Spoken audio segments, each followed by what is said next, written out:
In many quarters, there is a desperate need in America today, in America this week, for a healthy dose of religious humility. There are too many people getting too much face time on television who claim exalted status for Christianity and who are demeaning other faith traditions, particularly that of Islam. And my friends, this has got to stop. The trigger for this latest wave of intolerance is media coverage, many of you have seen it, about a plan to build a Muslim community center 2 blocks from Ground Zero. The center will have a mosque, an auditorium, and a pool. It is modeled after YMCAs and Jewish community centers all across the country. For all I know, it's got locker rooms and childcare. Now, to be very clear here, reasonable, faithful, caring people can disagree about how they feel about this facility being built so close to Ground Zero. But that does not justify the wave of fear and suspicion that has washed over this country over the last 10 days. The media are now calling this a wave of Islamophobia that is sweeping across America. I saw a story this week on CNN about a minister in Gainesville, Florida, who has declared September 11th of this year Burn the Quran Day. Thank you for your reaction. That was mine. This guy is a minister at a non-denominational church called the Dove World Outreach Center. He said all kinds of disparaging, insulting, inaccurate things about Islam that I'm not going to repeat from this pulpit. His message is about hate and fear, and I can assure you there is nothing in the Gospels, there is nothing in the teaching of Jesus Christ that says anything about burning the holy texts of other traditions. It is not there. The proposed burning of the Quran is obscene. It is not the work of peace. It is not the work of understanding. It is not the work of building bridges. It is insanity. Now, the good news is there are a lot of groups, a lot of churches, even the National Association of Evangelicals, who are condemning this action and urging the church to cancel their event. A conversation about God demands grace and openness, a willingness to learn, to have our own ideas challenged, our convictions questioned. These are the hallmarks of humility. When I was in seminary, I read from someone whose name is lost to me now, when you speak of God, your voice should shake a little. You know, Jesus had no time for religious know-it-alls.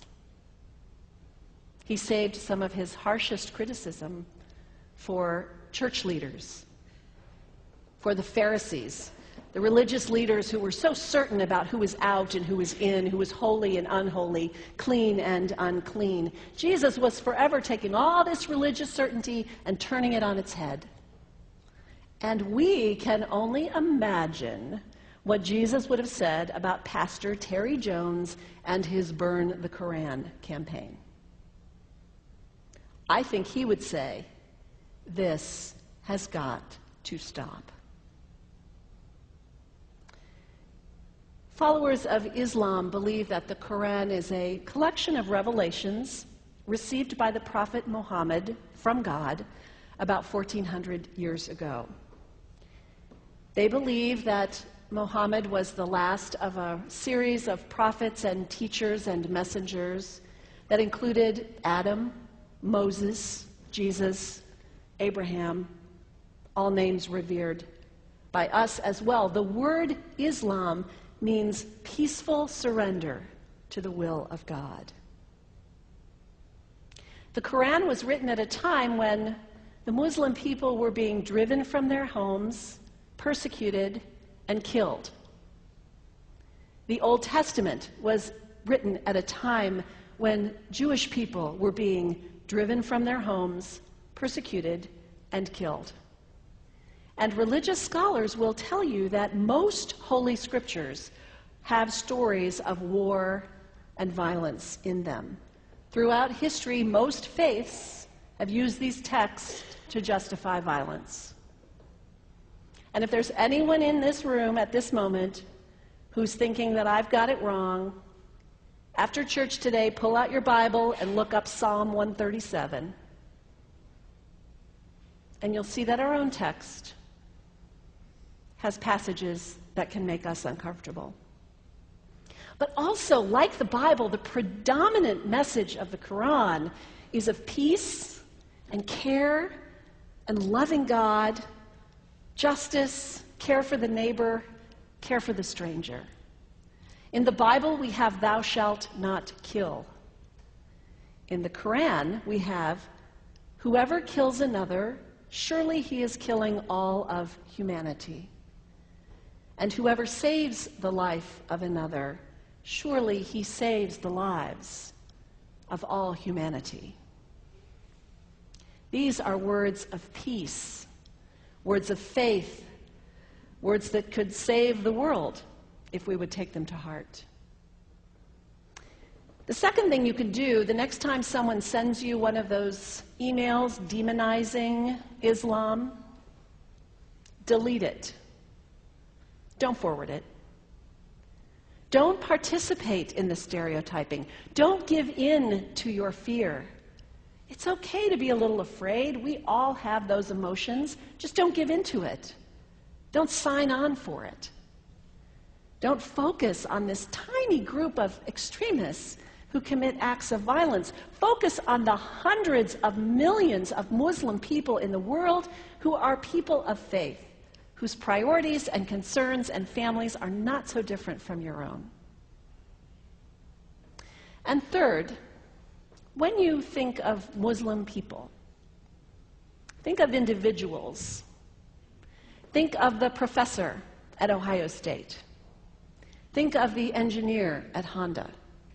Think of the teacher at the elementary school down the street. When you think of Muslim people, remember those who died on 9/11, not the hijackers. There was only a handful of them. Remember Mohammed Sunhami Hamandi. He was born in Pakistan. He came to the United States as a small child with his parents. He played high school football. He went to college. He became a part-time ambulance driver. He died, this Muslim young man, on 9/11, trying to rescue people and save lives. When you think of Muslim people, remember Mohammed Salahuddin Cloudhurry. He was a waiter at Windows on the World, which was at the top of the World Trade Center. He died that day. His wife had their baby 2 days later. When you think of Muslim people, remember Rama Salih. She was a woman, 28 years old. Her neighbors described her as fun and outgoing and generous. And she died on American Airlines Flight 11, 7 months pregnant with her first child. Remember the founder of the Islamic Circle of North America, who worked in the World Trade Center and also died on September 11th. That same group now is giving away tens of thousands of copies of the Quran in response to the campaign about burning the Quran. In the language of their own tradition, they are spreading words of faith and peace and hope. One of the ladies at the 8:30 service this morning said to me after, maybe we should declare September 11th, buy a Quran and read some of it. It is for us to share our message of love and hope and peace, but let us do it with grace and respect, and above all, humility. God grant us, as individuals, as a nation, as Christians, the humility for this work.